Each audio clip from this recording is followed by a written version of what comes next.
नमस्कार नमस्कार, मेरा नाम है राजीव कुमार बजाज यानी आरकेबी और मैं उस वक्त एडवोकेट प्रदीप नंबियार जी के साथ। प्रदीप जी नमस्कार। नमस्कार सर, नमस्कार। और प्रदीप जी और मैं हम दोनों कहाँ हैं? नेशन नाउ पर। नेशन नाउ हमेशा आपके साथ और हमेशा ही आपके साथ रहेगा। आप सब लोगों को जय हिंद, जय महाराष्ट्र, जय भवानी, जय शिवाजी, वंदे मातरम। वंदे मातरम। भारत माता की जय, जय हिंद। जय हिंद। आप सब लोगों को अस्सलाम वालेकुम, सत श्री अकाल, गुड इवनिंग। चाइनीज में नी हाउ, जापानीज में konnichiwa. Pradeep ji Abaria ko jambo to our viewers in East Africa, South Africa, the continent of Africa, wherever they speak Swahili. और अगर आप लोगों में से किसी ने अभी तक चैनल को सब्सक्राइब नहीं किया तो प्लीज करें। Please do subscribe to the channel. Subscribe करें चैनल को please. The fastest growing channel of the nation, Nation Now. The Oh, fastest growing channel of the nation, Nation Now. और वो bell icon के ऊपर click करें so that you can get updates as they happen. So Pradeep ji, bulldozer action in Bareilly में bulldozer action होगा। ये promise that Yogi Adityanath ji ने कहा था कि वो तौकीर रजा साहब जो हैं वो जिन्होंने उनके खिलाफ कुछ बोला था तो वो कहेंगे भाई, और साथ में पुलिस के ऊपर पत्थरबाजी करी थी या पता नहीं क्या कुछ किया था, ही स्टार्टेड बुलडोजर एक्शन हो जाए। और उनके जो एड्स हैं, उनके जो खास लोग हैं, उनको भी उनकी जो रिश्तेदारी है, उनके जो कहा जाता है कि इलीगल कंस्ट्रक्शन जो थी उसके ऊपर उन्होंने बुलडोजर चढ़ा दिया है। यहाँ पर अखिलेश यादव जी का ये कहना है कि भाई आपके ये दायरे में नहीं आता है, you have to get a court order. Well, the UP government has been functioning without a court order now for a long time. I mean, including the new Chief Justice, he was very much adamant where bulldozer were concerned. He says, I will not allow bulldozer politics to reign. That's what even the new Chief Justice, the earlier Chief Justice also ruled against the bulldozer. You can't use the bulldozer. But then, Yogi is Yogi. But एक चीज है कि जहां भी ये आई love Mohammad के protest जा रहा है, योगी इज अ टारगेट। या महाराष्ट्र में भी भीड़ में जो हुआ, नॉट भीड़, I think one of the, या भीड़ में योगी पे अटैक होगा। No, why Yogi? Why people targeting Yogi for this? क्या इट्स अ लार्जर स्कीम कि you target, because you can target the BJP, you can go along with your ideas without taking names. Let's go straight across to our old friend Professor Rakesh Prajapati. I think he's with us. Prajapati साहब नमस्कार। राकेश प्रजापति जी नमस्कार। नमस्कार, how are you sir? I am fine and you sir? Thank you very much for joining us sir. Prajapati साहब, इसके पहले कि हम लोग बुलडोजर एक्शन की बात करें बरेली में वगैरह वगैरह वगैरह, जिसके ऊपर अखिलेश यादव जी ने भी बोला है कि भाई ये क्या कर रहे हैं आप, कोर्ट के ऑर्डर के बिना आप लोगों ने बुलडोजर भेज दिया, पता नहीं क्या कुछ भेज दिया। मैं आपसे जानना चाहता हूँ सर, मैं अभी पढ़ रहा था एक citizens for freedom and liberty करके CFP करके एक संस्था है और उसके अलावा सरकारी आंकड़े भी हैं। उसमें यह बताया जा रहा है कि उत्तर प्रदेश में सर के OBC और ST के खिलाफ, बहुत SC ST के खिलाफ कुछ ज्यादा ही क्राइम्स हो रहे हैं आज की तारीख में। Is that true sir? अब देखिए, बुलंदशहर के अंदर बुलंदशहर हो गया, उसके अलावा वो क्या है, मैनपुरी हो गया, ये आई गॉट कौसंबी हो गया। कौसंबी में तो बहुत मतलब दर्दनाक घटना हुई है। रामपुर में मतलब ये क्या चल रहा है सडनली? ईटा में मतलब दलित लड़कियों के खिलाफ बलात्कार, ये वो ऐसी घटनाएं। और एक प्रजापति लड़का था मध्य प्रदेश में, राशन की दुकान के ऊपर उसके ऊपर अटैक हो गया, उसको मार दिया। सर ये क्या चल रहा है प्रजापति साहब, प्लीज? राजीव जी, बहुत ही जितना भी शुक्रिया कहना चाहूँगा, मैं आपको शुक्रिया कहना चाहता हूँ कि आप इन मुद्दों को उठाते हैं, क्योंकि गोदी मीडिया तो इस तरीके के मुद्दे बिल्कुल उठा ही नहीं रहा है। उसे तो सब कुछ चंगा कटौती में गंगा वो वाली स्थिति नजर आ रही है। लेकिन एक बात जो मैं कहना चाहता हूँ राजीव जी, आखिर ये बताइए, ये लास्ट NCRB के आंकड़े ये कब लेके आए जी? आखिर 2022 के बाद NCRB के डाटा आंकड़े क्यों नहीं आ रहे हैं? कोई प्रश्न पूछने वाला नहीं है पूरे देश के अंदर, पूरे मीडिया के अंदर। जब लास्ट ये 2022 में आंकड़े लेकर आए थे NCRB के, तो मैं आपको बता रहा हूँ 2018 में जो पिछड़ों पर, दलितों पर और आदिवासियों पर जो मतलब ये कह सकते हैं कि अत्याचार, अन्याय, शोषण बढ़े थे, वो लगभग 8% बढ़े थे 2018 में। 2017 तक समाजवादी पार्टी की सरकार थी, उसके बाद 8% की वृद्धि हुई है। वृद्धि यानी कि समाजवादी पार्टी के तुलना में 8% की वृद्धि हुई। 2019 में ये वृद्धि बढ़कर के 9% हो गई। 2020 में ये वृद्धि जो है 10% हो गई और 2021 में ये वृद्धि 11.2% हो गई और लास्ट जो आंकड़े आए हैं एनसीआरबी के वो 2022 में आए हैं और उस 2022 में जो एनसीआरबी के आंकड़े कह रहे हैं कि पिछड़ों पर, दलितों पर जो अत्याचार, शोषण, हत्या, बलात्कार, लूट, ये जो घटनाएं हुई है वो 13.2% ज्यादा हुई है, पहले की तुलना में ज्यादा हुई है भाजपा की सरकार में। और ये डर गए और डरने के बाद आज इसीलिए ये 2022 के बाद एक भी बार एनसीआरबी के आंकड़े प्रस्तुत नहीं किए।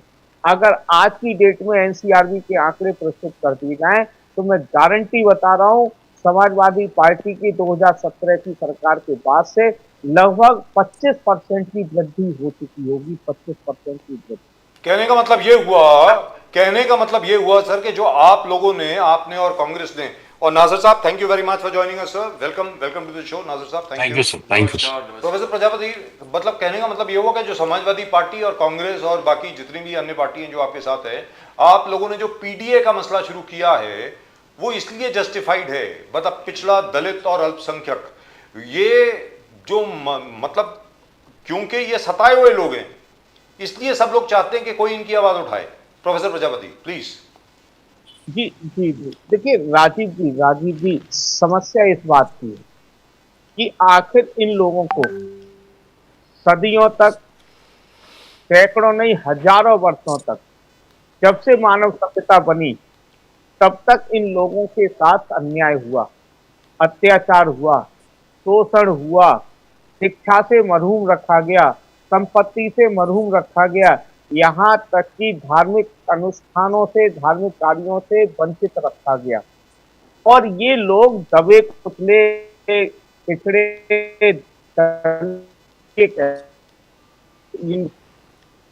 जिसे कहते हैं, can we correct the audio please? जी बोलिए सर, बोलिए। लेकिन बिहार में कर्पूरी ठाकुर, पीपी मंडल, बाबू जगदीश सिंह कुशवाहा, रामस्वरूप वर्मा, ऐसे लोग, ललई सिंह यादव, ऐसे लोग जब आए, ज्योतिबा फुले, सावित्रीबाई फुले, छत्रपति साहू जी और डॉक्टर भीमराव अंबेडकर जैसे लोगों ने आकर के इन लोगों की लड़ाइयों को लड़ने का काम किया और इन्हें आगे बढ़ाने का काम किया। आखिर भारतीय जनता पार्टी की सरकार किस तरीके की नीतियां बना रही है यही समझ में नहीं आ रहा है।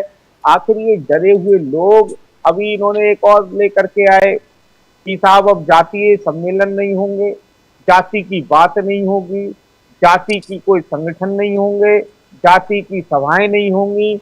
अरे जब सभाएं नहीं होंगी तो आखिर और जो जातियां हैं उन जातियों की जो समस्या है उन समस्याओं का समाधान कैसे होगा? आगे जाके डॉक्टर प्रजापति साहब आगे जाकर योगी जी ने कहा कि बरेली इंसिडेंट में नंबर 1 बुलडोजर चला। बोले गजवा ए हिंद इस धरती पर असंभव है। गजवा ए हिंद जब बातें जो करता है उनको नरक के टिकट बुक करके दे देंगे। बुलडोजर चला आज रायबरेली में, मौलाना जी जो भड़का दिए वो उसको अंदर डाल दिए। तो किस प्रकार से आप देखें बरेली में, how do you see that? क्या ये गजवा ए हिंद, हर चीज योगी जी को टारगेट करना, बुलडोजर चलना, किस प्रकार से देखते हो आप डॉक्टर प्रजापति?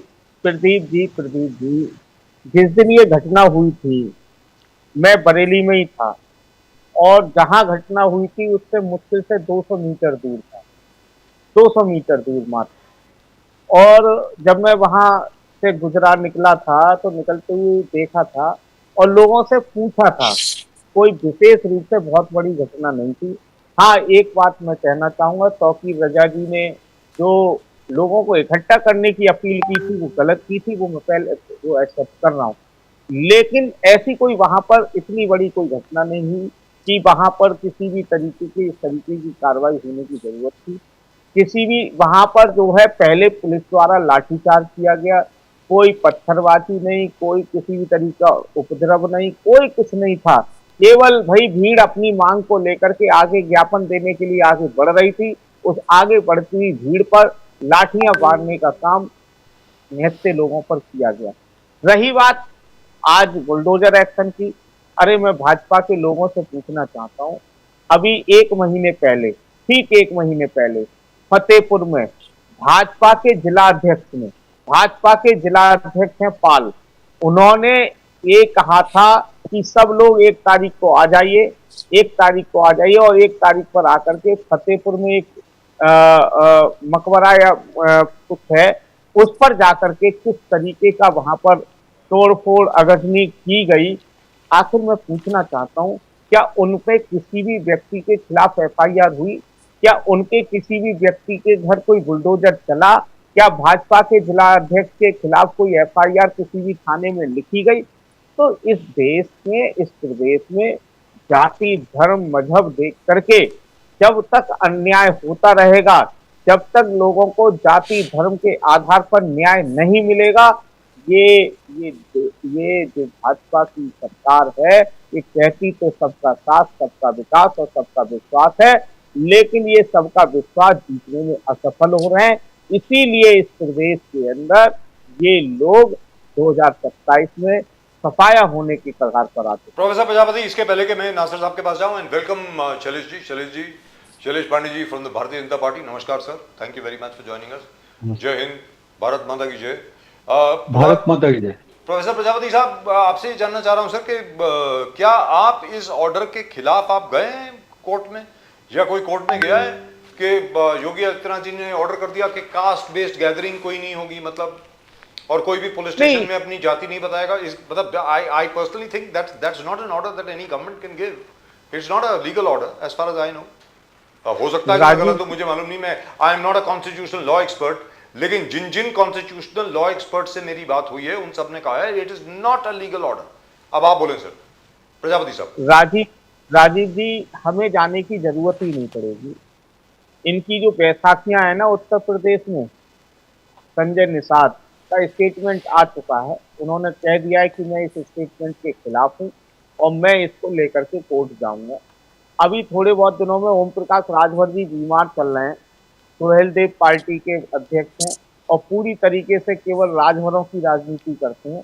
थोड़े दिनों में वो भी जब वो बाहर निकल के आएंगे, जब वो फ्रंट पर खेलेंगे, क्योंकि संजय निषाद से ज्यादा फ्रंट पर खेलने की आदत ओम प्रकाश राजभर की है, जब वो फ्रंट पर खेलेंगे तब जाकर के इन्हें पता चल जाएगा कि जब इनके ही जो इंजन है ना, इंजन टकराएंगे।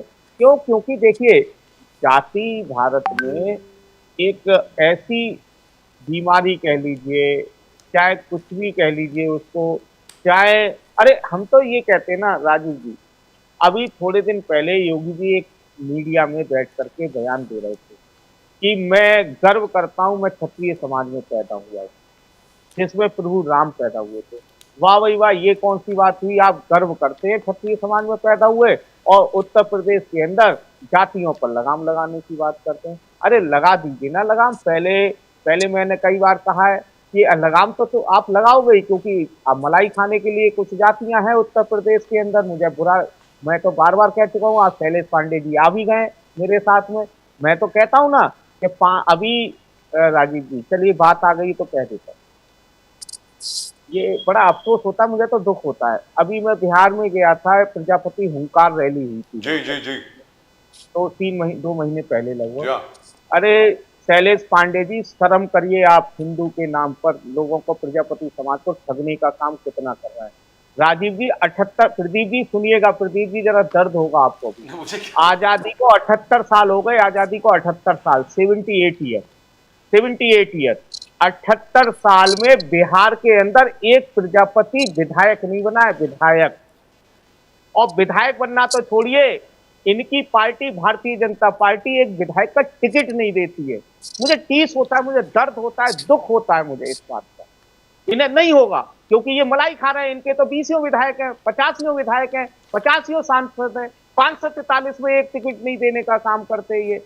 243 सीटें हैं बिहार के अंदर, 243 में। राजीव जी आज आपको भी पता चला होगा, जब मैं बिहार हुंकार रैली में गया था तो मैंने जब वहां का पूरा निचोड़ पढ़ना शुरू किया और वहां के आंकड़े इकट्ठा करना शुरू किए, तो मुझे दुख हुआ इस बात का बड़ा कि उत्तर प्रदेश में तो 1-2 विधायक बन जाते हैं, लेकिन पूरे बिहार के अंदर 243 सीटों में एक विधायक आज तक नहीं बना, आज तक नहीं बना, आज तक प्रजापति समाज का। और सुनिए सर, मैं एक बात और बता दूं, ये शैलेश जी बैठे हुए हैं, बिहार में हमारा समाज पंडित लगाता है, पंडित, ठीक है, नाम के आगे या नाम के पीछे वो पंडित लगाता है। जैसे मैं अगर बिहार का रहने वाला होता तो मेरा नाम होता राकेश पंडित, राकेश पंडित, ठीक है ना। तो वहां पर लोग हमारे समाज के पंडित लगाते हैं, क्योंकि भाई आप भी जानते हैं कि ब्रह्मा जी की संतान है, मानस पुत्र है। लेकिन मैंने तो कहा था शैलेश जी से एक बार कि हमें मत पूजिए, पूजा अपने पास रखिए, हमें तो सांसद बना दीजिए, विधायक बना दीजिए। अरे सर, ब्रह्मा जी ने तो ये कहा है कि इस पूरे संसार में सभ्यता लाने वाले प्रजापति हैं। सीधी सादी बात है, उसके ऊपर बाद में बात करेंगे sir. Let me go to Nasir साहब। नासिर साहब, अब आप ये बताएं, तौकीर रजा साहब के ऊपर बुलडोजर एक्शन हो गया, उनके जो एड्स हैं, उनके जो असिस्टेंट्स हैं, उनके जो रिश्तेदार हैं, उनके ऊपर भी बुलडोजर एक्शन हो गया। अब समाजवादी पार्टी का और कांग्रेस का ये कहना है कि भैया कोर्ट ऑर्डर कहाँ है वो तो दिखाओ। आप बुलडोजर एक्शन कर रहे हैं, किसी के खिलाफ शौक से करिए, सरकार है, आपको राइट है। लेकिन जैसा कि पुराने चीफ जस्टिस चंद्रचूड़ साहब ने सुप्रीम कोर्ट में कहा है और गवाई साहब का ऑर्डर है कि बिना कोर्ट के ऑर्डर के आप कोई भी ऐसा एक्शन नहीं ले सकते। तो सर, क्या कोर्ट का ऑर्डर है इनके पास? मुझे मालूम नहीं है, शायद आपके पास जानकारी होगी, क्योंकि मेरे पास तो ये जानकारी नहीं है।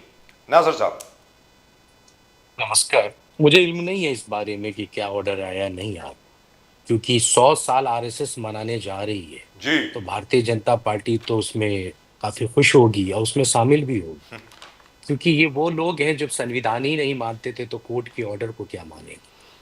100 साल जो आज़ादी के जंग में हिस्सा नहीं लिए वो अपने आप को आज देश का विधाता बताते हैं।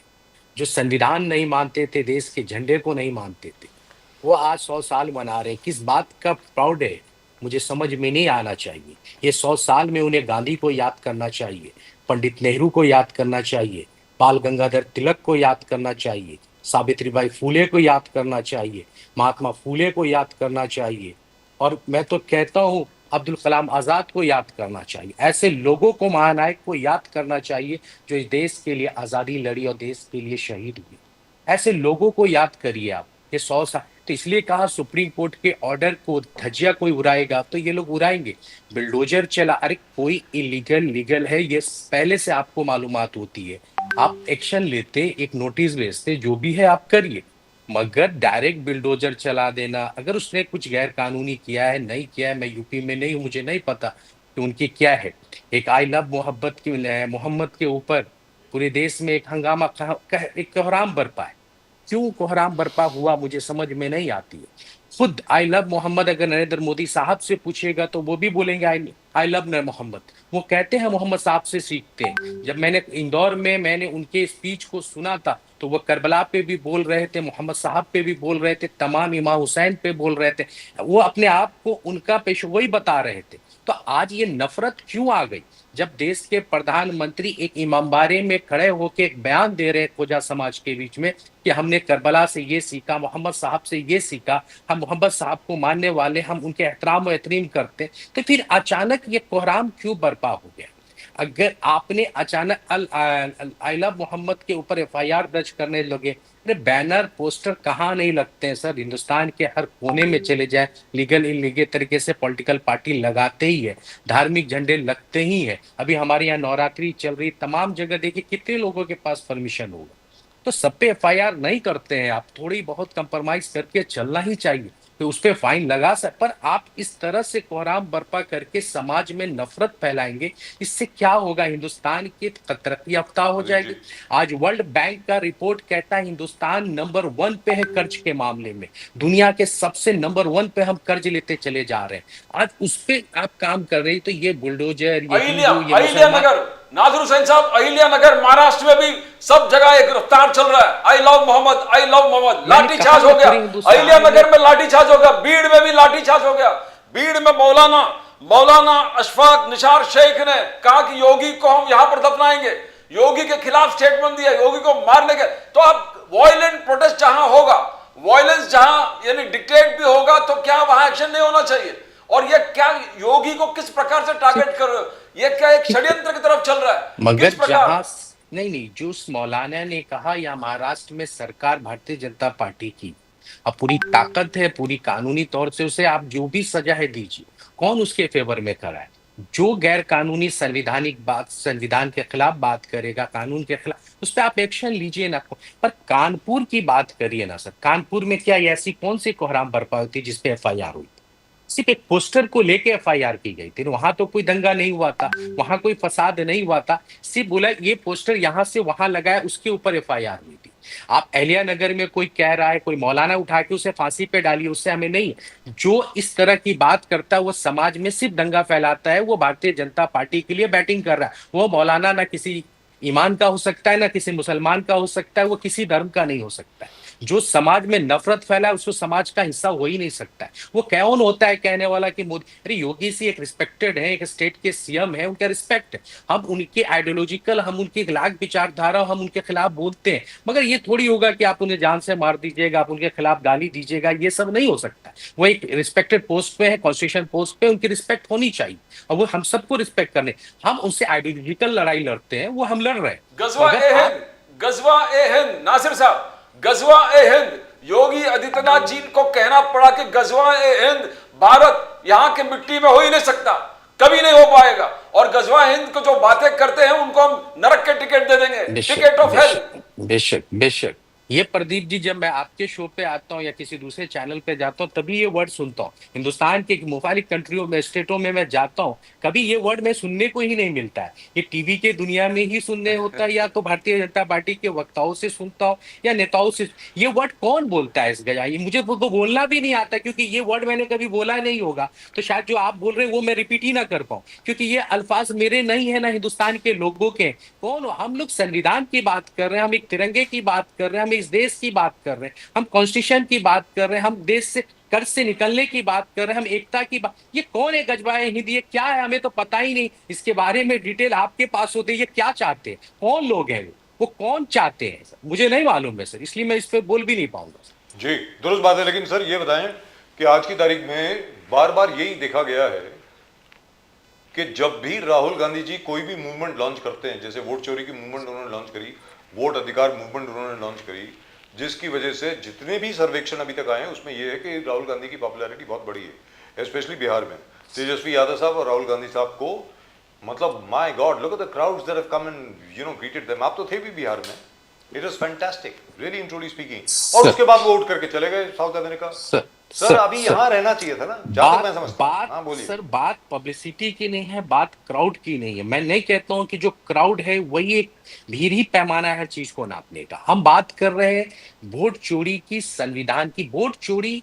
हमने जो बात उठाई यही अनुराग ठाकुर ने भी उठाई थी ना, यही दूसरे बीजेपी के नेताओं ने भी उठाई थी कि वहां भी अब तो बात वोट चोरी होना एक संवैधानिक लोगों पे हमला है ना। अगर आपके वोट को चोरी हो जाए, आपकी वोट कोई और डाल के जाए या वोट ही ना हो, तो ये आपके राइट पे हमला है ना। हम उसकी आवाज कर रहे हैं, हम पब्लिसिटी की बात नहीं कर रहे हैं कि हमें कितनी वोट मिलेंगे। कोई भी जीत जाता है उस वोट पर। जो हमारा इलेक्शन कमीशन ऑफ इंडिया जो वोटिंग करा रहा है वो ईमानदारी से होनी चाहिए, वो ऑनेस्टली से होनी चाहिए। चाहे वो बीजेपी जीत जाए, कांग्रेस जीत जाए, चाहे किसी भी दल के जीत जाए, हम उसकी सवाल उतारे। क्राउड की बात नहीं कि हमें पब्लिसिटी कितनी मिल रही है, क्योंकि देश के कॉन्स्टिट्यूशन को बचाने की लड़ाई लड़ रहे हैं हम, देश के लोग। क्योंकि देश की कॉन्स्टिट्यूशन बचेगा कैसे सर? जब देश के लोगों के पास वोटिंग होगा, वोटिंग राइट होगा। एक ही तो है ना वोटिंग राइट। जब क्या हुआ था, पंडित नेहरू के एक कॉलर एक महिला ने पकड़ा, तो पंडित नेहरू ने उसने क्या बोला कि आप तो पीएम बन गए, ये देश आजाद हो गया, हमें क्या मिला?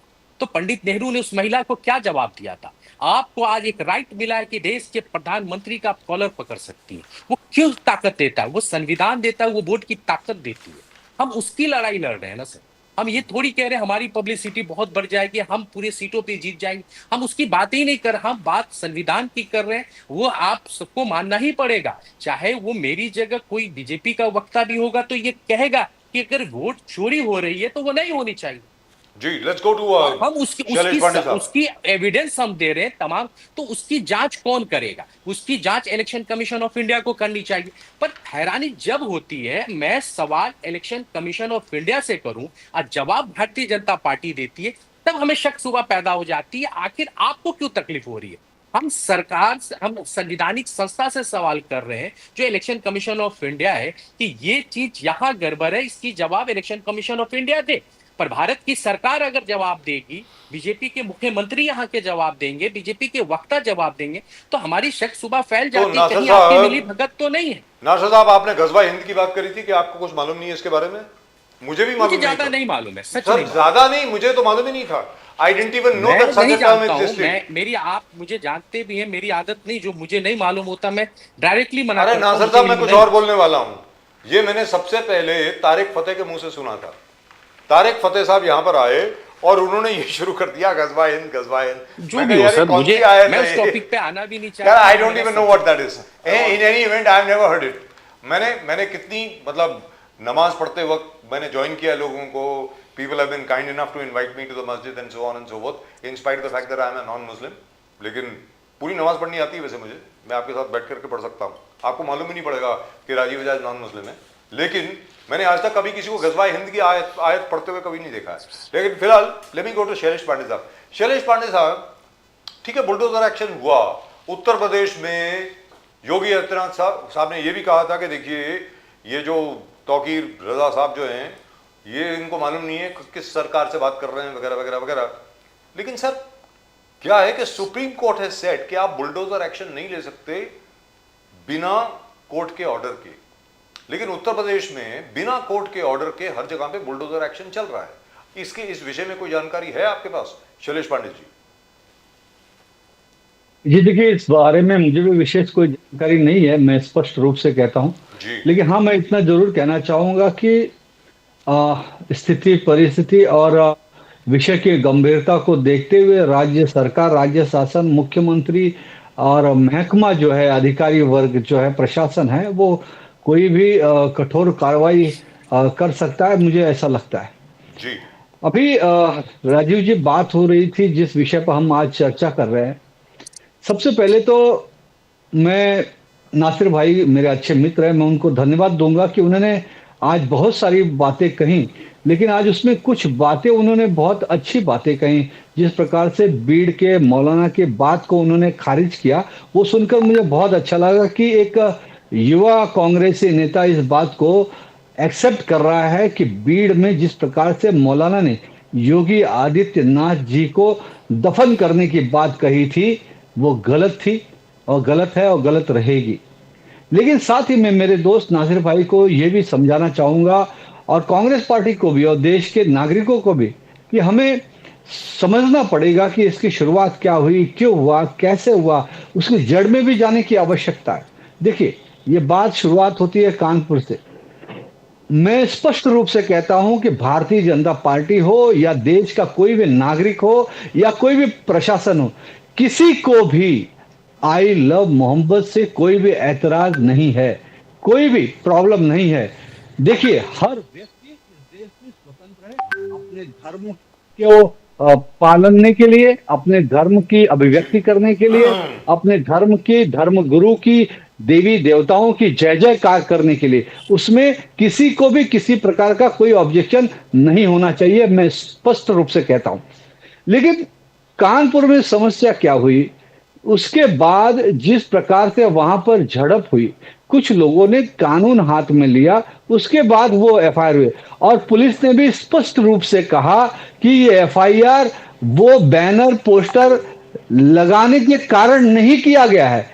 जिन लोगों ने उसके बाद कानून हाथ में लिया था, तो उसके बाद ये एफआईआर उन लोगों के खिलाफ हुआ है जिन्होंने कानून हाथ में लिया, न कि वो पोस्टर की वजह से।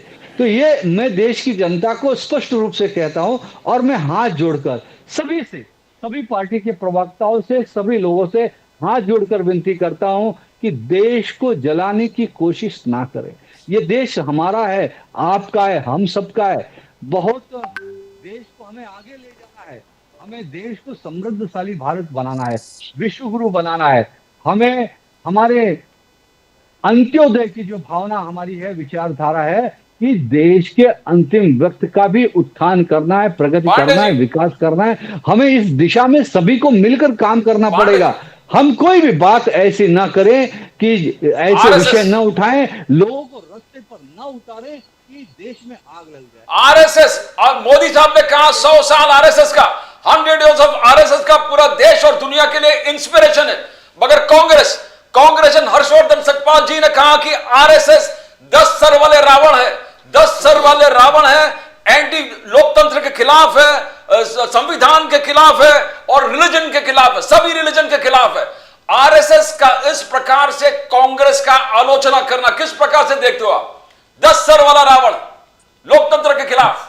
पांडे जी, मैं कांग्रेस पार्टी के महाराष्ट्र प्रदेश अध्यक्ष सतपाल जी के इस वक्तव्य का कठोर शब्दों में निंदा करता हूं, निषेध व्यक्त करता हूं और मैं चाहूंगा कि माननीय सतपाल जी राष्ट्रीय स्वयंसेवक संघ के बारे में पढ़ें, समझें। आरएसएस की शाखा में मैं उनको निमंत्रित करता हूं। मैं भी संघ का स्वयंसेवक हूं। मैं भी बचपन से संघ की शाखाओं में जाता हूं। मैं सभी धर्मों का आदर करता हूं, सभी का सम्मान करता हूं।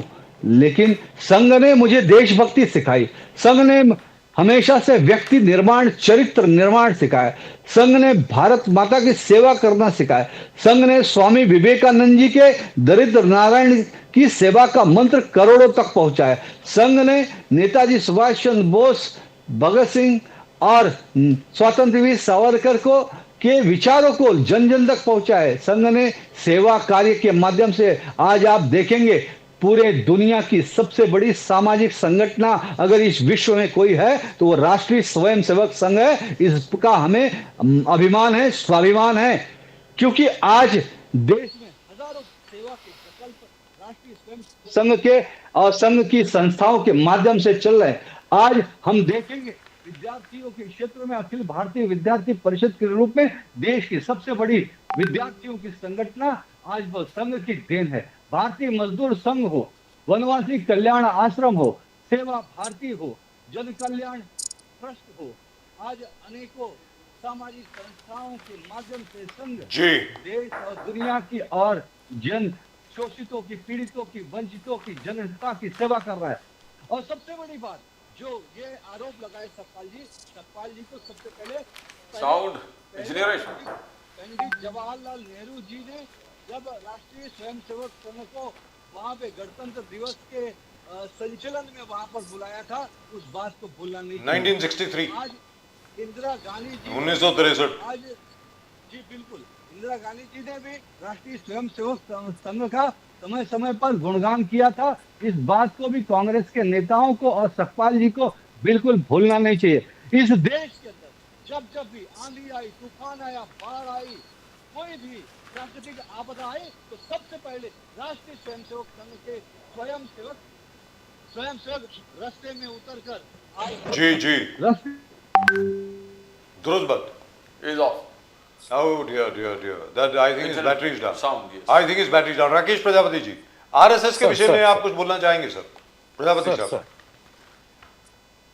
प्रजापति साहब, प्रोफेसर प्रजापति, आरएसएस के विषय में कुछ बोलना चाहेंगे सर? बोलिए।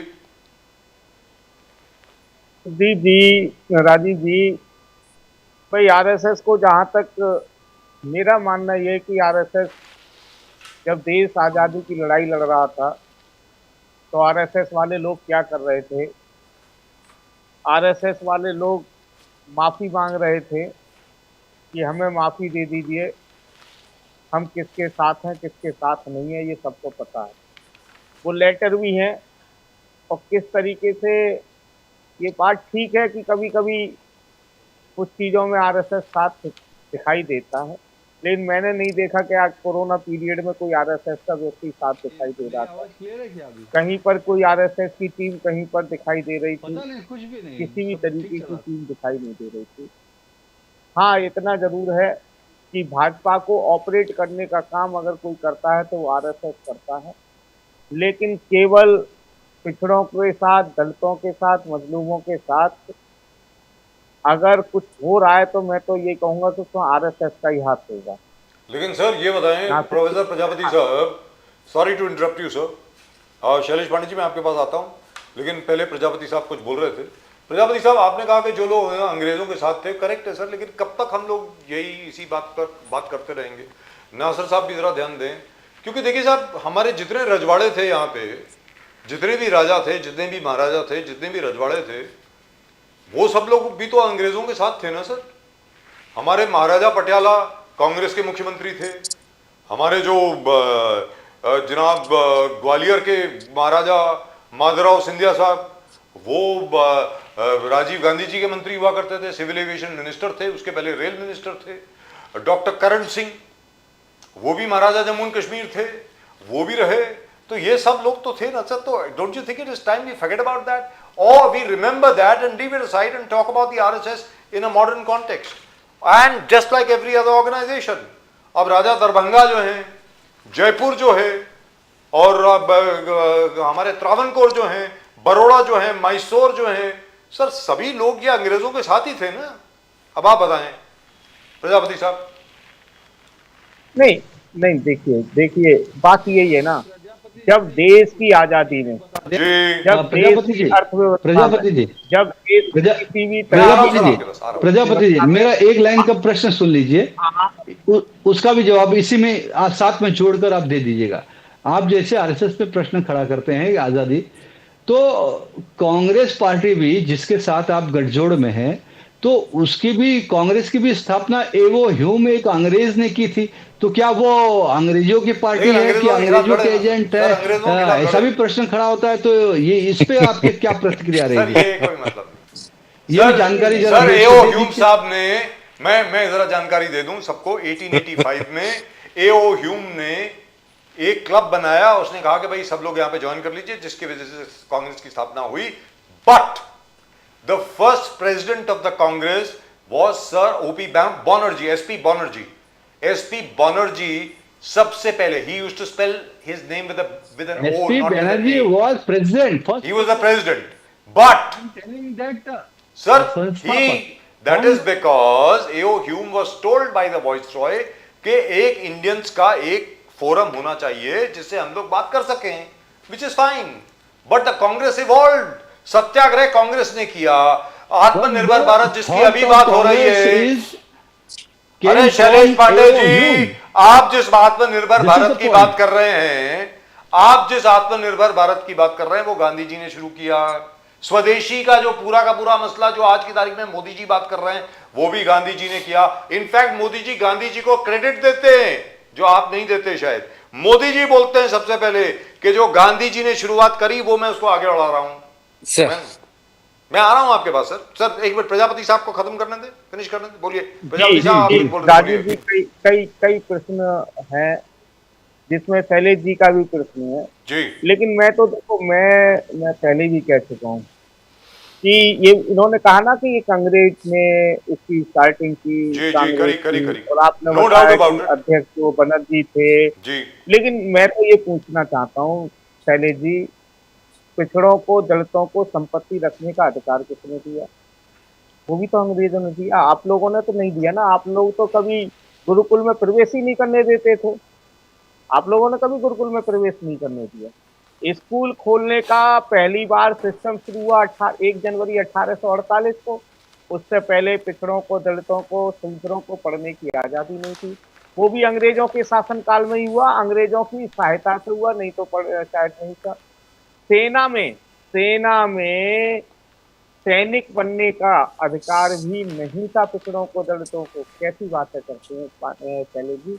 अगर इन सब बातों पर जाएंगे तो मैं तो ये कहता हूँ कि अंग्रेज आए इस देश के अंदर तो शायद टेक्नोलॉजी आ भी गई, नहीं तो शायद टेक्नोलॉजी नहीं आई होती। हम उसी भक्ति काल में जी रहे होते, क्योंकि अंग्रेजों के आने से पहले हम भक्ति काल में थे। तो भक्ति काल जो है, मेरा मानना यह है कि इस देश का सबसे बुरा काल अगर रहा है तो भक्ति काल रहा है, क्योंकि भक्ति काल में पूरे देशवासियों को धर्म की चाशनी में डुबो दिया गया। मैं देखिए राजीव जी, बिल्कुल ये क्लियर बता रहा हूँ, मैं बिल्कुल क्लियर कह रहा हूँ, चाहे मेरे इस स्टेटमेंट को कोई गलत समझे चाहे कुछ समझे, लेकिन मेरा मानना यह है कि ये देश का सबसे बुरा काल अगर कोई रहा तो भक्ति काल रहा, क्योंकि इस भक्ति काल में देश के लोगों को, नागरिकों को, बताइए राजीव जी, जब हम लोग एक स्कूल खोलने के लिए तरस रहे थे, अमेरिका, ब्रिटेन, रूस, फ्रांस, जर्मनी वाले लोग पोस्ट ग्रेजुएट कर रहे थे। आखिर हम क्यों इस प्रश्न का कोई उत्तर है? किसी के पास? हाँ, ये है उत्तर। कहेंगे हम धार्मिक ग्रंथ पढ़ रहे थे, ऋग्वेद पढ़ रहे थे, यजुर्वेद पढ़ रहे थे। अरे भाई, उनसे कुछ मिला नहीं। उनसे कुछ मिला होता तो भारत में कितनी खोजें हुई हैं, बताइए कितनी खोजें हुई हैं? क्या अभ्रक खोजा, पीतल खोजा, कांसा खोजा, कुछ खोजा आपने? रेडियम खोजा, कुछ खोजा आपने? कुछ नहीं खोजा। पत्थरों में खोजा है बहुत कुछ। पत्थरों से खोजने से कुछ नहीं मिल रहा पांडे जी। इसीलिए मेरा मानना यह है कि पुरानी बातों को खत्म करिए, आगे भी सोचिए। लेकिन आप जिस तरीके से नफरतों के बीज बो रहे हैं लगातार लगातार, बताइए आपके एक मुख्यमंत्री की भाषा ये होनी चाहिए, कटोगे बटोगे, पिछवाड़ा लाल कर देंगे, ठोंक देंगे, और पता नहीं क्या डॉक्टर क्या, प्रजापति साहब, ना जाने किस किस तरीके, कठमुल्ले, कटुए, मुल्ले, ये सब ये एक डॉक्टर प्रजापति साहब मुख्यमंत्री की भाषा शैली होनी चाहिए, योगी नहीं जी, होनी चाहिए। योगी जी के रिपोर्ट ये कार्ड, भाषा शैली होनी डॉक्टर चाहिए। प्रजापति जी, डॉक्टर प्रजापति, योगी जी के report card, pre examination training for Dalit, जो दलित समुदाय है उनको हम लोग ट्रेनिंग दे रहे हैं, pre examination training, appearances for civil service exams, रोजगार मेड़ावा महाकुंभ, 100 कंपनी से अधिक पार्टिसिपेट किए, लोगों को एम्प्लॉयमेंट लेटर दिया, जो ग्राउंड ब्रेकिंग सेरेमनीज है, 5 लाख करोड़ का इन्वेस्टमेंट, इंटरनेशनल ट्रेड फेयर खुद मोदी साहब थे वहां, पूरे यूपी के प्रोडक्ट्स पूरे दुनिया, देश और दुनिया में बेचने का। तो एक रिकॉर्ड जिस प्रकार से कायम किया, जीडीपी 2017 जब आप थे, आपका सरकार था समाजवादी अखिलेश यादव जी का, 2017 योगी जी आंकड़े दे रहे हैं, आज के तारीख में ट्रिपल हुआ जीडीपी, ट्रिपल जीडीपी हो गया, पर कैपिटल ट्रिपल हो गया। तो ये आंकड़े कुछ दिखा रहे हैं प्रजापति साहब, डॉक्टर प्रजापति, योगी जी अपना काम कौशल्य इस आंकड़े में दिखा रहे हैं। प्रदीप, हाँ प्रदीप जी, हाँ। प्रदीप, कर्जा बता दीजिए कितना हो गया? अखिलेश यादव जी ने बोला 37,500 पर कैपिटा डेब्ट है। बढ़कर नहीं, प्रदीप जी, कर्जा बढ़कर कितना हो गया वो भी बता दीजिए। नो, अखिलेश जी ने कहा कि 37,500 हर सर पर कर्जा है, हर जो यूपी के बच्चे हैं उन पर 37,500। टोटल कर्जा कितना हो गया पूरे उत्तर प्रदेश का? पहले कितना था, 2017 में कितना था, और 2025 में कितना होगा, ये और बता दीजिए। आप ही बता दीजिए, हमारे पास वो आंकड़ा योगी जी ने भेजा नहीं है। वो नहीं भेजा ना। अब आप पहले उनसे, पहले जी से ये आंकड़ा ले लीजिए, फिर मैं प्रश्न का उत्तर दूंगा, ठीक है? बोलिए ना, आप ही बोलिए ना। मैं बोल दे रहा हूँ, चलिए मैं बोल दे रहा हूँ। पूरे भारत पर 2014 में जब भाजपा की सरकार आई, तब कर्जा था 55 लाख करोड़। यानी कि आप सोचिए, आजादी से 2014 तक, लगभग 65 सालों तक, 65-66 सालों में जो कर्जा हुआ वो 55 लाख करोड़ हुआ। 55 लाख करोड़ आजादी से लेकर के लगभग 67-68 सालों तक। और इन्होंने मात्र 11 सालों में, प्रदीप जी इसको देखिए, ये भी बताया करिए साथ में। आपके आंकड़े ठीक है, मैं आपके आंकड़ों को नकार बिल्कुल नहीं रहा हूं, लेकिन ये भी आंकड़े जरूर बताया करिए। जब भी बताया करिए तो ये आंकड़े साथ में रखा करिए कि पहले कर्जा था 55 लाख करोड़, आज वो बढ़ करके 265 लाख करोड़ हो गया। 265 लाख करोड़, यानी कि जो कर्जा पिछले 68 सालों में कांग्रेस ने और जनता दल ने सबने मिलाकर के बढ़ाया था, वो 55 लाख बढ़ाया था, और इन्होंने मात्र 11 सालों में 210 लाख करोड़ रुपए कर्जा प्रत्येक भारतवासी को पड़ा दिया है। यही उत्तर प्रदेश का हाल है। उत्तर प्रदेश पर जो कर्जा था वो था लगभग शायद 15 लाख करोड़ के आसपास 2017 में, 15 लाख करोड़ जी। आज वो बढ़ करके 37 लाख करोड़ हो गया है। आप गलत बोल रहे हैं, कि दुगने से भी ज्यादा कर, गलत बोल रहे हैं सर, आप गलत बोल रहे हैं। ये भी साथ में बताया करिए। सॉरी सर, गलत बोल रहे हैं आप प्रजापति साहब। वो कर्जा जो है वो 67 लाख करोड़ का हो गया है, 67 lakh crore. What are you talking sir? तो अब आप ये बताइए, अब यूपी गवर्नमेंट का फिगर ये कहाँ का विकास है? इससे विकास से कोई फायदा नहीं है भैया प्रदीप जी। इसलिए मैंने कहा ना, ये भाजपा के लोग केवल आंकड़ों का खेल खेल रहे हैं, वास्तविकता में कुछ नहीं है। हाँ एक बात मानूंगा मैं, एक्सेप्ट करूंगा कि हाँ थोड़ा सा टूरिज्म सेक्टर उत्तर प्रदेश के अंदर बड़ा है, टूरिज्म बड़ा है, इतना मुझे एक्सेप्ट कर सकता हूँ, बाकी कुछ भी नहीं। सर जीडीपी के हिसाब से, सर जीडीपी के हिसाब से Uttar Pradesh is now the number 2 state in the entire country. दूसरे स्थान पर है सर, अब महाराष्ट्र के बाद दूसरा स्टेट यूपी है, उसके बाद तमिलनाडु है। नासिर साहब कुछ बोलना चाह रहे थे, उसके बाद I go for summing up to Shailesh Pandey साहब। नासिर साहब कुछ बोल रहे थे, आप बोलिए सर प्लीज। नहीं, मैं थोड़ी आरएसएस की बात चल रही थी, उन्होंने हाँ बोलिए सर, आरएसएस की बात करिए। अध्यक्ष पे बड़ा अटैक कर दिया जी। मैं का, तो मैं कोई, आप देख लीजिए आरएसएस अब जो इतिहास अपना भूल जाएगा वो अपना अतीत भी भूल जाएगा। आप अभी कह रहे थे वो पुरानी बातें हो गई, इतिहास में ही तो हमारी सब कुछ छिपी है। सर सब याद रखिए, मेरा ये कहना है आगे बढ़िए ना, याद रखिए। नहीं सर, नहीं भूल सकते, 1857 नहीं भूल सकते, 1942 नहीं भूल सकते, भारत छोड़ो आंदोलन में जब हमारे खिलाफ खड़े होंगे उसे नहीं भूल सकते, 1857 के क्रांति के लड़ाई में जो हिस्सा न ले उसे नहीं भूल सकते। अब मैं 10 ही गिनाता हूँ, महात्मा गांधी के हत्यारों में क्यों नाम आता है, संविधान का क्यों विरोध किया, धर्मनिरपेक्ष का क्यों विरोध किया, उन्होंने दलितों पिछड़ों वंचितों का विरोध क्यों किया, महिलाओं के भागीदारी के हिस्से की क्यों नहीं बात की, क्यों नहीं उन्होंने हिंसा दंगों से जुड़े हर चीजों में फांसीवादी सोच क्यों रखी, क्यों एक ही कौम पे अटैक किया, क्यों उन्होंने शिक्षा में सिर्फ किसी एक धर्म को बढ़ाने की कोशिश की। आप देख लीजिए उनके स्कूलों का इतिहास को, मैं जानता हूं उनके स्कूलों के इतिहास, एक धर्म नहीं एक जाति, मैं सुन लीजिए, सिर्फ राजनीति पार्टिसिपेंट्स में भी बीजेपी का देख लीजिए किस तरह का माहौल चलाया गया। तो बीजेपी की आरएसएस की 10 मैं गिनतियां सकता हूं जहां जहां उनमें कमियां थी, उन्हें सुधारने की कोशिश नहीं की है सर। तो आप कहते हैं कि उनकी दिखावा कुछ है, दिल में कुछ है, क्योंकि आप जो बार बार हम पे अटैक करेंगे तो मैं ऑथेंटिक के साथ बोलता हूं। देखिए ये ब्रिटिश गवर्नमेंट ने ही ये लेटर निकाला था, प्रदीप भाई बजाज भाई आपको देखना चाहिए मैं क्या दिखा रहा हूँ, उसमें क्या था, आरएसएस का बेजाब्ते नाम लिखा है, उनको कहा था कि इन्होंने हमसे माफी मांग के पार्टिसिपेट करने के लिए इन्होंने मना किया है, ये देश विरोधी आंदोलन है, क्या इसके लिए आरएसएस ने माफी मांगा है?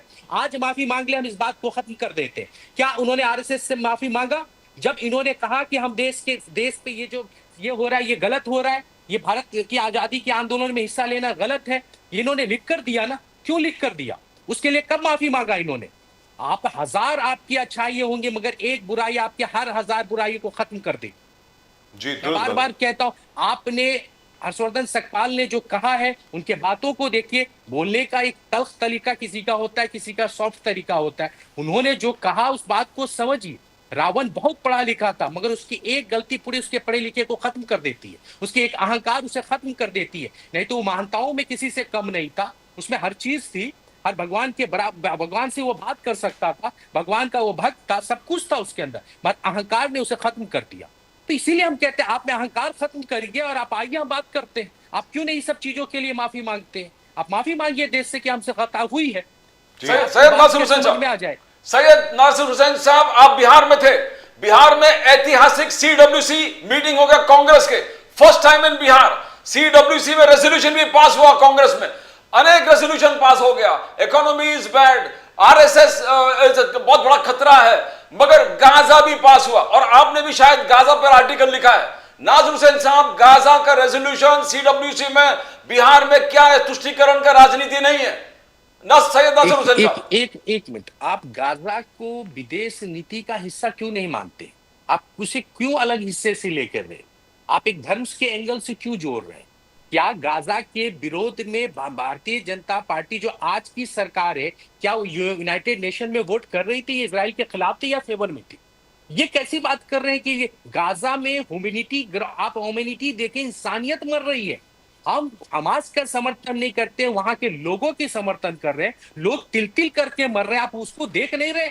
आप उसको किस तरह से जोड़ रहे हैं मैं समझ नहीं पाया। वहां के बच्चों की आपको खून नहीं दिख रही है, उनकी भूख नहीं दिख रही है, उनकी घरों पे जो बम गिर रहे हैं वो नहीं दिख रही है, आप उसे क्यों पॉलिटिकलाइज कर रहे हैं? हमने विदेश नीति की बात की है, क्या अरब मुल्कों में जाना अगर मोदी सरकार जाती है तो क्या वो धर्म के एंगल से जोड़ते हैं आप?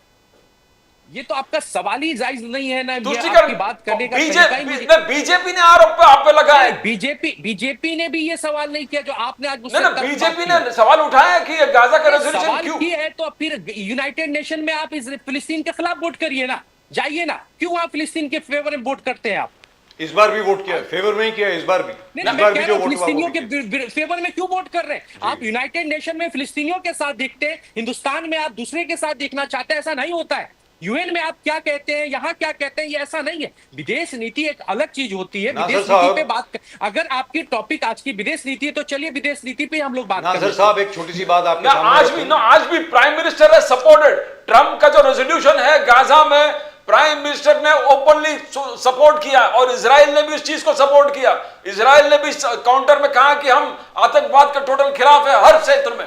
तो हाउ डू यू सी, क्या सर तुष्टिकरण? मैं आपके ही चैनल पे कहा कि हमास ने जो किया उस वक्त मजम्मत होना चाहिए, इंसानियत के कत्ल नहीं, पर जो उसके बाद से जो हो रहा है वो एक इंसानी। ट्रम्प ने क्या कह रहे हैं, चाहे दूसरी क्या कह रही है, सारी दुनिया यही कह रही कि गाजा का जंग रुकना चाहिए, बच्चों की कत्लेआम रुकना चाहिए, महिलाओं को भूख से मर रहे हैं। आपको एक इंजेक्शन नहीं है, लोगों की ऑपरेशन बिना पेन किलर की हो रही। आपको शायद गाजा का इतिहास नहीं है, आप, मुझे पता नहीं आप कैसे उस गाजा को बहुत नॉर्मल तरीके से ले रहे हैं। ऐसी इतिहास के पन्नों में नहीं होगा सर जो तिल तिल करके वो मर रहे हैं। आपको शायद उनके दर्द का एहसास नहीं है।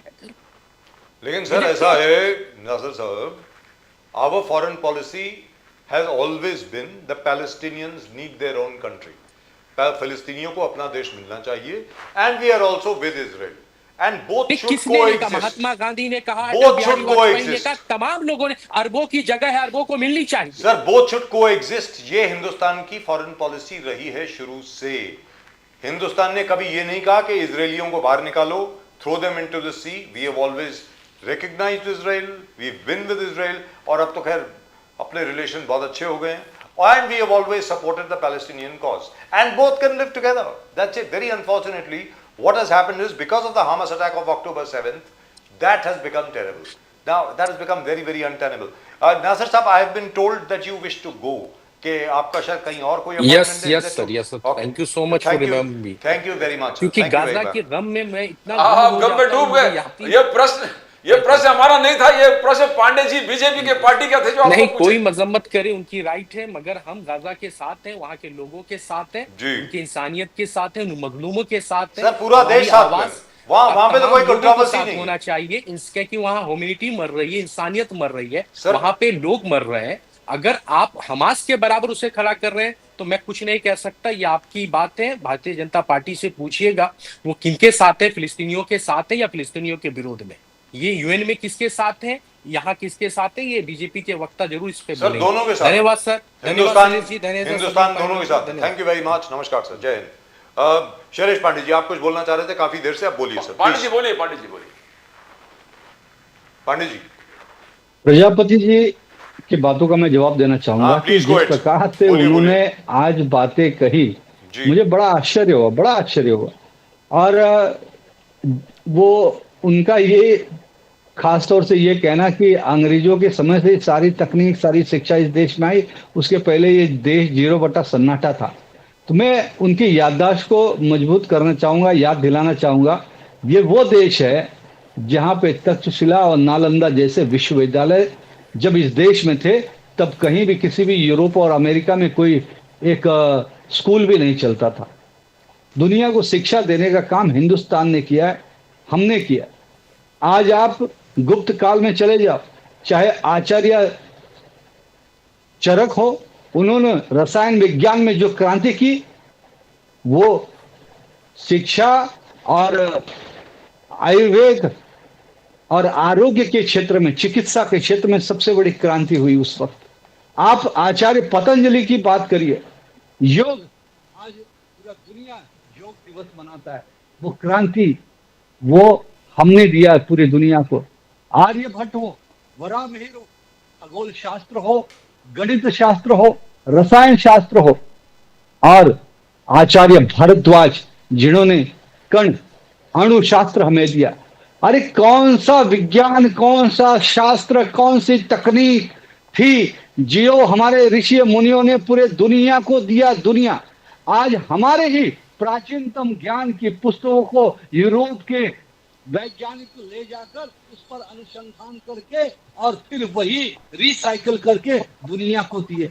और मुझे शर्म आती है आज इनकी बातों को सुनकर कि इन्होंने अपने हिंदुस्तान के गर्व को भारत की प्राचीनतम संस्कृति को, भारत की प्राचीनतम वैभवशाली परंपरा को, भारत की वैभवशाली जो शिक्षा है, जो विज्ञान है, आज उसको नकार दिया। एक हिंदुस्तानी होकर शर्म आनी चाहिए। मुझे गर्व है मेरे भारत के प्राचीनतम इतिहास पर, प्राचीनतम भौगोलिक परिस्थिति पर, भारत के प्राचीन शिक्षा जी पर, जी जी भारत के प्राचीन ज्ञान पर मुझे गर्व है। मुझे गर्व है मेरे ऋषियों मुनियों पर, जिन्होंने इतनी महान संस्कृति की, महान विद्याएं दी। सर ये बहुत बढ़िया है, वेद जैसी लेकिन ये विद्या, तो बताइए, वेद अरे पांडे जी ये तो बताइए कि महात्मा फुले और ज्योतिबा फुले जब दलितों के लिए, एक सेकंड सर, जब दलितों के लिए विद्यालय खोल रहे थे तो उनके ऊपर लोग गोबर और पत्थर क्यों मार रहे थे? अरे तो आप ये क्यों नहीं बताते, उस वक्त उनको जो भिड़े वाला दिया गया था स्कूल चलाने वाले, तो भिड़े वाला देने वाले भिड़े कौन थे? आप जिस समाज पर पॉइंट उठा रहे हो, मैं देखो, मैं पहले ही स्पष्ट रूप से बोल देता हूं, ये तो मेरे वक्तव्य को आप हाईलाइट करिए। मैं शैलेश पांडे राष्ट्रीय स्वयंसेवक संघ का स्वयंसेवक हूं। मैं जातिवाद नहीं मानता, जात पात नहीं मानता। मैं जिस जाति में जन्म लिया हूं वो परमेश्वर ने मुझे पैदा किया है, लेकिन मैं किसी कभी भी अपने जाति के लिए इतराता नहीं हूं, इतलाता नहीं हूं। मेरे लिए प्रत्येक मानव महान है, प्रत्येक व्यक्ति महान है। मैं हमेशा मेरे भाषणों में, मैं हमेशा मेरे वक्तव्य में जी। शोषित, पीड़ित, वंचित, गरीब, मध्यम वर्ग यही बात करता हूं। मैंने कभी अपने जात के लिए भी मैं अपनी बात नहीं कहता। प्रजापति साहब आप कुछ कह रहे थे? मैं कहता हूं जो गरीब है, जो शोषित है, जो पीड़ित है, वो भले किसी भी वर्ग का हो, किसी भी भाषा का हो, प्रांत का हो, जात का हो, चलिए, चलिए। उसको मैं न्याय देखिए मिलना ही इस चाहिए, पर न्याय मिलना ही ज्यादा चाहिए। बहस इसलिए नहीं कर सकता नहीं, क्योंकि अभी सारी देखिए, आपके चीजें बीच में सामने मैंने हैं। बोला था, मेरी आज बात भी आप पूरी हो सामने जाए। है, सर, वो जाने आज भी वाले हम किस नहीं, पैरदान नहीं, पर नहीं, खड़े नहीं, हुए हैं। मुझे आज भी आज हमारी आपकी बात से बहुत आज भी पीड़ा हम हुई है, कितने बहुत औद्योगिक दुख हुआ है, क्षेत्र में कहाँ बहुत खड़े दुख हुए हुआ है हैं, प्रजापति सबको जी। पता है। ठीक है, आप- इसलिए मैं आपका हम ऋषियों सम्मान मुनियों करते की हैं, बात नहीं लेकिन जिस करता तरह कि से ऋषि आज मुनि आपने भारत की की किस शिक्षा को, जमाने की भारत की द्वापर तकनीक त्रेता को, और भारत इनकी में बात नहीं की करता। इतिहास को, ठीक है ना? भारत की संस्कृति, भारत यहाँ की पर परंपरा क्या को मिला है, एक कैसे प्रकार मिला से है, ये सबको पता जीरो है। बटा सन्नाटा इसलिए का चलिए, फिर आपने नकारा, शुक्रिया बहुत उसका शैलेश मैं पांडे Thank जी। you so खुलेआम much, sir. चैनल पे आपके शब्दों की मैं निषेध व्यक्त करता हूँ। मैं भारतीय हूँ, मुझे गौरव है, मुझे गर्व है मेरे भारतीय परंपरा लेकिन पे, सर, सावित्री संस्कृति बाई पे, फुले, विद्या पर, तकनीक पर। आज हमारी सर हमारे तकनीकों पर जितने रूस भी, कितनी सर विरोध आज कर रहा है, भी, अमेरिका सर कर रहा है, आप जो बात आगे कर बढ़ रहे रहा हैं है। वो ठीक है, उसके ऊपर कोई डिबेट नहीं है शैलेश उदाहरण पांडे हमने साहब। दी। शैलेश पांडे जी उस पर कोई डिबेट नहीं है। अलजेब्रा यहाँ पर बना, इक्वेशंस यहाँ पर बनी, और तो और छोड़िए, जो सूर्य, हमारा जो सूर्य सिद्धांत है, आपको उसी वक्त टोकना चाहिए था। अरे काहे के लिए आज इनके डिबेट वो की गलत जब नहीं बोल कटिंग रहे। जाएगी लोगों के बीच में, लोग क्या सोचेंगे? सर मेरी बात सुनिए, सावित्री भाई फुले, उनको किसने दिया अपना घर? एक मुसलमान ने दिया ना अपना घर, यहाँ पे आप स्कूल बनाइए, सीधी सादी बात है सर।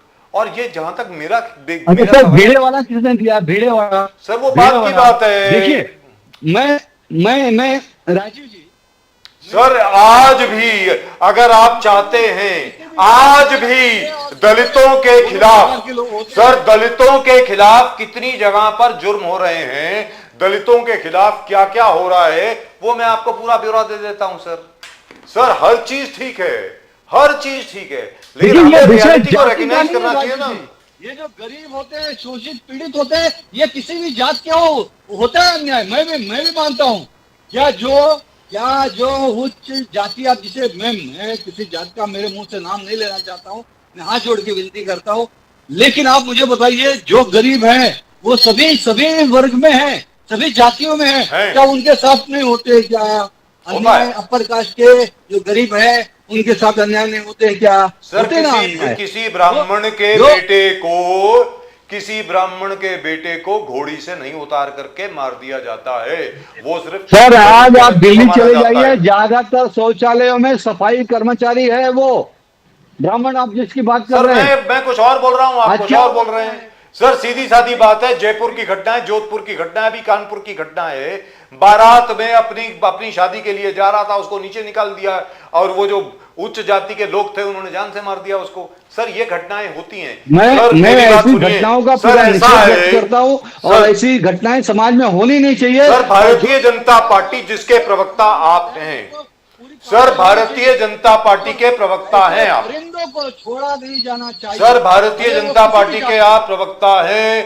बीजेपी रिकॉग्नाइज करती है कि कुछ जातियों के साथ शोषण हुआ है, इसलिए मंडल कमीशन को बीजेपी भी सपोर्ट करती है और तो और छोड़िए जातीय जनगणना को भी सपोर्ट करती है। लेकिन मैं आपकी बात से बिल्कुल सहमत हूं। किस बात से सहमत हूं कि हर एक को भारत का गौरवशाली इतिहास जो है हर बच्चे को आना चाहिए। Sir zero was discovered by Aryabhatta. Sir और तो और छोड़िए, एक छोटा सा ग्रंथ है, पता नहीं आपको मालूम है कि नहीं, मुझे मालूम नहीं। आपको एस्ट्रोलॉजी कितनी आती है मुझे मालूम नहीं है, शायद आती हो। ज्योतिष आपको शायद आता है कि नहीं आता, मुझे मालूम नहीं है। जी जानकारी है, जानकारी है। लेकिन सर आपको मालूम है सबसे पहला ग्रंथ कौन सा है ज्योतिष का? सबसे पहला ग्रंथ कौन सा है? भृगु वाला नहीं है, भृगु संहिता नहीं है। सबसे पहला ग्रंथ है सूर्य सिद्धांत। सूर्य सिद्धांत जो है वो 14,000 साल पुरानी किताब है और उसमें मैं आपको बताता हूं, और जब ये मैंने पढ़ा था 6 साल पहले रिसर्च करने के बाद मेरे रोंगटे खड़े हो गए। 14,500 साल पहले हमारे वैज्ञानिकों को मालूम था कि सूर्य जो है वो सोलर सिस्टम का सेंटर है, उसके आसपास प्लैनेट घूमते हैं। ये हमें 14,500 साल पहले मालूम था। और कॉस और साइन फंक्शंस जो हैं वो उस वक्त मालूम थे। इसका मतलब क्या हुआ? अगर आपको कॉस और साइन फंक्शंस मालूम हैं, इसका मतलब हुआ कि आपको कैलकुलस की जानकारी है। इसका मतलब 14,500 साल पहले, क्योंकि एक पता नहीं आपने सुना है कि नहीं, डॉक्टर नीलेश ओक करके एक साइंटिस्ट हैं, उन्होंने ये पता लगाया कि रामायण कब हुई। वो कहते हैं 6 और 7 जून से 6 और 7 जून 14,209 साल पहले रावण का वध हुआ। कैसे मालूम पड़ा? क्योंकि उस पर डिस्क्रिप्शन है सौरमंडल की कि ये तारा यहां था, वो तारा यहां था, वो तारा यहां था। वाल्मीकि रामायण में बिल्कुल है। बिल्कुल। आप उसको कंप्यूटर में डालिए, आपको मालूम पड़ेगा कि यार ये तो इसी डेट को बनता है। तो मेरा ये कहना है ये सारी जानकारी होनी चाहिए ना सबके पास, लेकिन हमें ये खगोल विज्ञान है जिसकी हमारे ऋषि मुनियों ने अनादिकाल से वो हमको ज्ञान दिया हुआ है। लेकिन क्या है, लेकिन ज्ञान बांटना चाहिए ना सर। सर ज्ञान सिर्फ ऐसे करके पकड़ के नहीं होना चाहिए ना, सब में बांटना चाहिए ना ज्ञान। अब तो मेरा ये कहना है, that's all that I am saying. RSS वही तो कर रहा है सर, आरएसएस वही ज्ञान तो बांटने का काम कर रहा है। आज सर, देखिए बहुत सारी बातें हो यार, मेरा मुंह क्यों खुलवा रहे हो यार? मैं खुद आरएसएस से हूं। मुझे मतलब फिर क्या है कि हर एक कोई बोलेगा बजाज साहब तो बायस्ड है, बजाज साहब तो बायस्ड है, गोदी मीडिया के पार्ट है। अरे यार सर, नानाजी देशमुख के साथ मैंने इतना काम किया है, प्रदीप जी भी आरएसएस में रहे, और तो और छोड़िए, हम दोनों संगी हैं, आपके सामने बोल रहा हूं, और तो और छोड़िए। लेकिन मेरा ये कहना है we must recognise the reality. Reality is कि यहां पर कुछ पिछड़ी जातियों के साथ ज्यादती हुई है। जो हुई है वो हुई है। अब उसको अब हम लोगों का दायित्व बनता है कि आगे ना हो। अब आप बोलिए। बिल्कुल बोलिए। नहीं, बिल्कुल बिल्कुल राजू जी, मैं आपकी बात से पूरी तरह से सहमत हूं।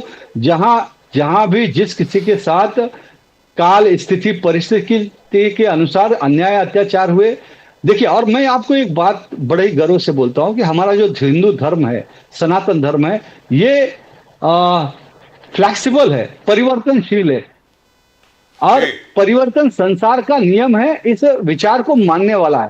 तभी तो देखिए, हम रूढ़िवादी नहीं है। आज जब मुगलों का आक्रमण हुआ, मुगलों के आक्रमण के बाद यहाँ पर बहुत सारी प्रथाएं, कुप्रथाएं हमारे देश में पैदा हुई, भले वो बाल विवाह हो, चाहे वो सती प्रथा हो। लेकिन धीरे धीरे हम जब उस गुलामी से बाहर निकलने लगे तो हमने हमारी जो कुप्रथाएं थी वो हमने उसको बंद किया, हमने उसको उसमें परिवर्तन किया, हमने नया रास्ता दिखाया, हम नए रास्ते पे चले। हम रूढ़वादी नहीं बने रहे, हम अंधविश्वासी नहीं बने रहे।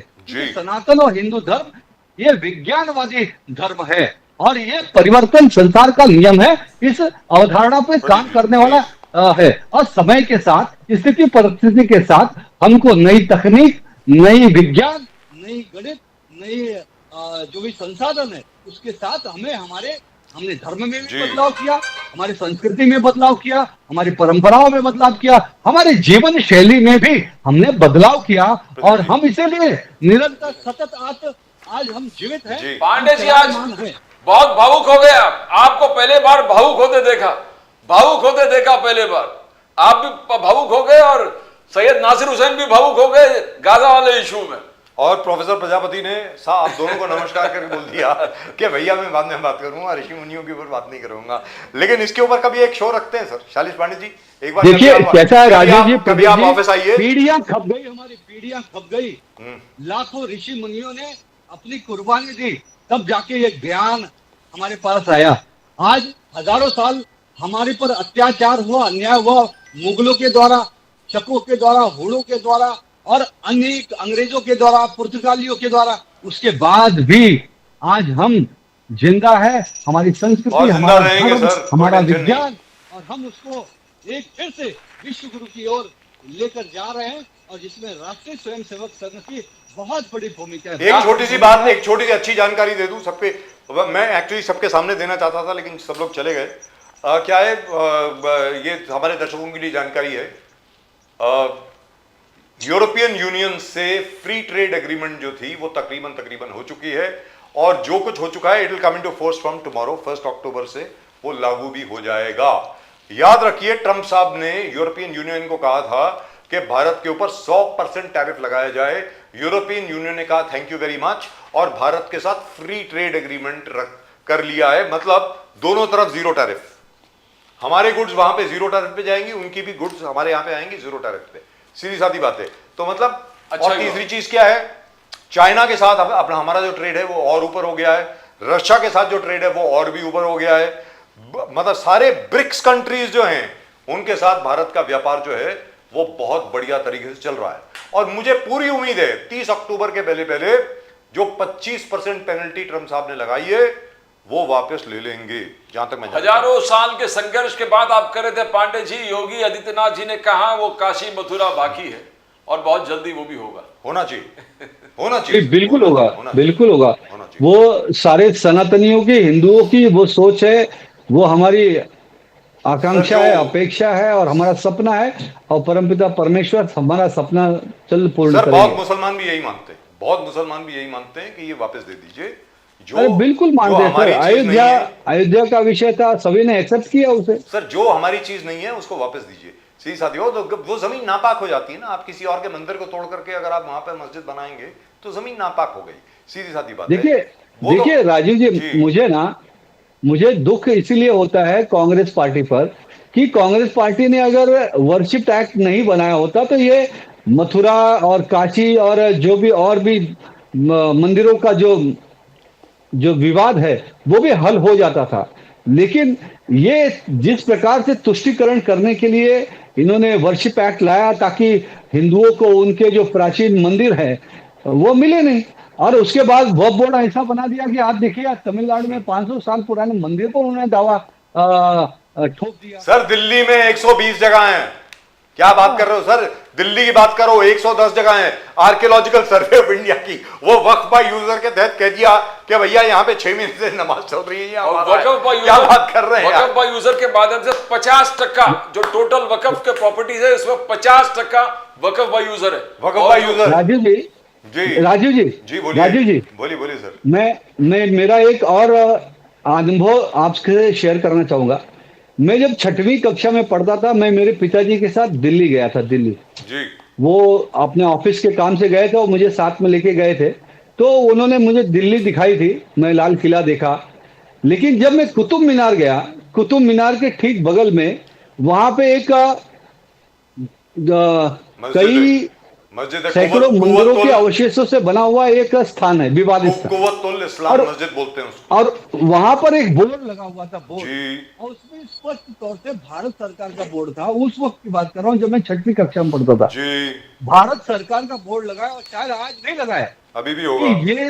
ये जो मंदिर है ये हजार हिंदू जैन मंदिरों के तोड़े गए अवशेषों से बना हुआ है। मुझे बताइए बोर्ड लगाकर हमारी सरकारें क्या दिखाना चाहती है? सर उस पे अभी तक जो पत्थर हैं, बनना चाहिए सर उस पे मूर्तियां हैं। मैं दिल्ली वाला हूँ सर, मैं दिल्ली मूर्तियां खंडित है। अरे खंडित मूर्तियों को उसमें आप कभी जो नमाज नहीं धर्म पढ़ेगी। के आधार पे काम होना चाहिए वो होना चाहिए, और जहां पर मंदिर बने तोड़े गए उसको उनका पुनरुद्धार होना चाहिए। अरे लेकिन मुझे वो इसीलिए गर्व होता वो है मा- वो मोहम्मद घोरी का काम है। आपको बता दूं वो किसका काम है, मोहम्मद घोरी और उनके मोहम्मद जो घोरी का। उनके जर्नैल जो थे कुतुबुद्दीन ऐबक, उनका काम है, ये बता दूं आपको मैं। आसपास जो जैन रा- मंदिर थे वो तोड़ करके फटाफट ये कहा गया, क्योंकि अपने साथ तो कुछ किसी को लेके नहीं आए थे, जो तराशने वाले थे हमारे ही लोग थे, उनको बोलिया फटाफट यहाँ पे एक मस्जिद बना दे, वो बन गई। हाँ। लेकिन उसके बाद उस पर नमाज कभी नहीं पढ़ी गई, ये भी आपको बता दूं। हाँ, वो मंदिर है actually, it is not even a mosque. एकदम मंदिर है, मंदिर है। अब देखिए ज्ञान मस्जिद बोलते हैं, पावर ऑफ इस्लाम। कहते हैं ज्ञानवापी तो मंदिर ही थे, उसमें जो नीचे की पत्थरे हैं, दीवारें हैं, सर, वो सारे उसमें मंदिर जाने हैं, की जरूरत ही उसके नहीं है। ऊपर गुम्बद बना दिया गया, उसमें ये जाने तो की पूरा जरूरत दिख ही रहा नहीं है ना। मैं आपको फिर बोल रहा हूं, जो केस लड़ा जा रहा है वो गलत तरीके से लड़ा जा रहा है। सर आप सीधा औरंगजेब का फरमान पढ़िए ना, औरंगजेब का हाँ। फरमान है, नेशनल आर्काइव्स में है, ओरिजिनल बिल्कुल, फरमान बिल्कुल। पड़ा है कि इसको तोड़िए। तो उनको बताया गया कि भाई साहब आपके जो पर दादा हैं बादशाह अकबर, उन्होंने जो पुराना शिवलिंग था, सबसे पहला ज्योतिर्लिंग जो था, उसके आसपास जो रेलिंग लगी थी वो सोने की बनवाई थी, वो तो मुगलिया खजाने से पैसे दिए गए थे। उन्होंने कहा सबकी ऐसी की तैसी तोड़िए इसको। ये औरंगजेब का फरमान है सर। तो इसमें आई डोंट इवन नो। देखिए अयोध्या के ऊपर तो आप डिस्कशन कर सकते हैं, लेकिन इसके ऊपर आप नहीं कर सकते। You can't. Let's be very very clear on both. Mathura का कृष्ण जन्मस्थान और Kashi Vishwanath, very clear, very very clear sir. और आरएसएस की और विश्व हिंदू परिषद की बहुत पहले से डिमांड थी कि भैया ये 3 स्थान दे दीजिए, उसके बाद हम कहीं और देखेंगे भी नहीं। लेकिन अगर आप इन 3 स्थानों के ऊपर भी अगर आप ऑब्जेक्शन लेंगे, लड़ाई करेंगे, तो फिर तो चलिए, फिर क्या है, सभी हमारा है। फिर तो लेकिन- जहां जहां पर लेकिन- अन्याय हुआ है उसको तो लेके छोड़ेंगे फिर। बोलिए। यही तो बात है। देखिए देश के लिए, अपने समाज के लिए, देश के लिए बड़ा दिल तो करना चाहिए ना मुस्लिम भी बिल्कुल, समाज का। दुरुस्त, अगर दुरुस्त बात। 2 मंदिर देने से देश में सौहार्द आता है, सद्भावना आता है, तो बिल्कुल खुलेआम, मैं तो बोलूं सर, बड़ा दिल इससे रखना चाहिए। मैं मुसलमान मानता पूरे हूं। देश के हिंदुओं का दिल जीत लेंगे अगर वो सामने से आकर देंगे। लेकिन मैं आपको बताऊं, बहुत सारे लोग चाहते हैं कि ये मुद्दे खत्म हो जाए, लेकिन जो कांग्रेस तो बोलती है इनके कि आप करवा तुष्टीकरण दें। की राजनीति करने वाले हैं, वोट बैंक की राजनीति करने वाले कांग्रेस के जैसे लोग हैं, इंडी अलायंस के लोग हैं, वो ये नहीं चाहते कि इस देश में शैलेश खुशहाली आए, जी, हिंदू वो मुसलमान तो साथ बोलते हैं में आप मिलकर करवा रहे। रहे हैं। इसलिए वो तुष्टीकरण की गलत नीति कर इस देश में ऐसे मुद्दों को जिंदा रखना चाहते हैं। वो तो कह रहे हैं आप कांग्रेस के करवा लोग, और रहे ये हैं। देश के हित में नहीं है। अरे वो तो कहते हैं कि आप करवा रहे हैं, ये मुसलमान तो नहीं, मान नहीं, रहे थे, आपने बोला जल्दी करो, हिंदू वर्सेस मुसलमान होगा तो हिंदू नहीं वोट बिल्कुल, करोगे, हम तो जो किसी को- सच है वो कह रहे हैं ना। हम तो जो सच है, पूरा देश है, दुनिया जानती है, हम वो कह रहे हैं। और मोहन चलिए। भागवत जी ने भगवान क्लियर श्री- कट कहा कि ये आज- 3 चीज मोहन भागवत जी भी जाते जाते कहा मीन्स 100 वर्ष बोले कि जी का ये जन्म 2 कहाँ हम हुआ? डिमांड नहीं करेंगे, बट ये 2 हम चाहते हैं कि मुसलमान खुद आके सामने से दे दे हमको। ये मोहन भागवत जी ने खुद कहा है। बिल्कुल, बिल्कुल। Right, and he is absolutely right, there is no doubt about it. Right, thank you very much sir, it's a pleasure talking to you, thank you so much. पता नहीं विजयदशमी के दिन मुलाकात होती है कि नहीं होती, लेकिन फिर भी आपको पहले से ही विजयदशमी की राजीव और जी, नवरात्रि की बहुत राजीव बहुत जी, शुभकामनाएं। जी बोलिए। राजीव जी, बोलिए सर।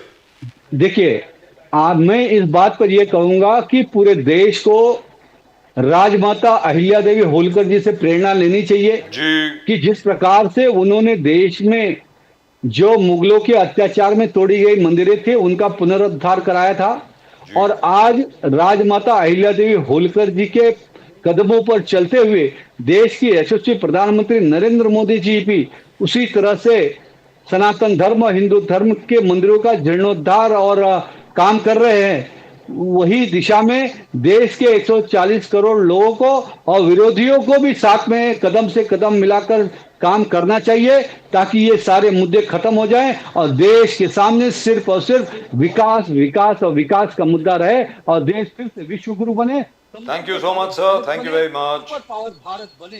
जी बहुत बहुत धन्यवाद सर Fantastic. आपका। नमस्कार, जय हिंद, भारत माता की जय। Thank you.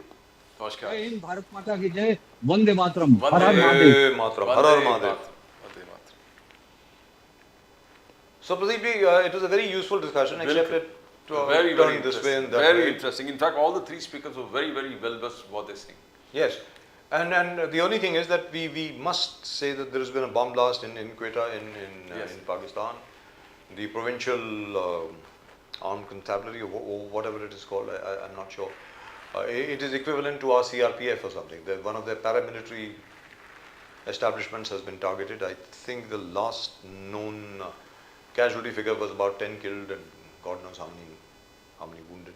Terrible, terrible. It was a car bomb which just exploded over there. There it is. Yes, it just goes, yes. turns left and kaboom, it just blows up. There it is. Terrible. Absolutely terrible. And I think terrorism in any form needs to be condemned. Every death in these kind of forms need to be condemned. Absolutely. But as far as the Baloch people are concerned, they do deserve their rights. They deserve a right to be able to live with dignity. बिल्कुल. सीधी बात है. और 1973 में जिस प्रकार जुल्फ़िकार अली भुट्टो ने वही 93,000 soldiers जिन्होंने प्रदीप जी सरेंडर किया था, उन्हीं को भेजा उसने बलूचिस्तान में to do what they were best at. Yes. Bangladesh में जिस प्रकार वो रेप कर रहे थे, गैंग रेप कर रहे थे, लोगों को मार रहे थे, इनोसेंट लोगों को मार रहे थे, वही चीज़ उन्होंने जाकर के बलूचिस्तान में करी 73 में, और वही सिलसिला अभी तक जारी है. So till such time is the Pakistanis don't realize that every life is important. I think this will go on. And by the way, this gentleman, what's his name? Mohsin Naqvi. Isn't that the fellow? Tawqir. Yes, Tawqir. No, I'm not talking about him. I'm talking अच्छा, about the that Pakistani, yes, that Pakistani ACC chairman. yes. वो कहता है साहब कि मैं देने को तैयार हूँ, लेकिन आप एक फंक्शन करिए जिसमें I will be the person who will hand out the medals. वो तो शायद अब शाहिद अफरीद लेके नाचता भी होगा कि देखो ट्रॉफी हमारे पास है. Because these kinds ऐसे It's not his father's property. It is not his private property. How dare he just take away the trophy? Who the hell is he? You are just the temporary I don't chairman. think it must be with him also. It must be Shahid Afridi ना. शाहिद अफरीदी के पास 100% होगा. और एक दो दिन में वो शायद वो ट्रॉफी लेके नाचता होगा. देखो हम जीते हैं. नया propaganda. This is so Which he funny. always does. This is so funny. Country of clowns. That's it. Well, that's it. That's just about it as far as tonight's show is concerned. आज के show में सिर्फ इतना ही. Thank you very much for joining us and thank you very much for supporting us. और अभी तक अगर आपने चैनल को सब्सक्राइब नहीं किया तो प्लीज कर लें. Please do subscribe to the channel and do send in your comments. Nation Now, the fastest growing channel of the nation. Nation Now. Fastest growing channel of the nation. और we'll of course be back tomorrow. और प्रदीप जी और मेरी तरफ से आप सब लोगों को नमस्कार. जय हिंद, जय महाराष्ट्र, जय भवानी, जय शिवाजी, वंदे मातरम. वंदे मातरम. भारत माता की जय. जय हिंद.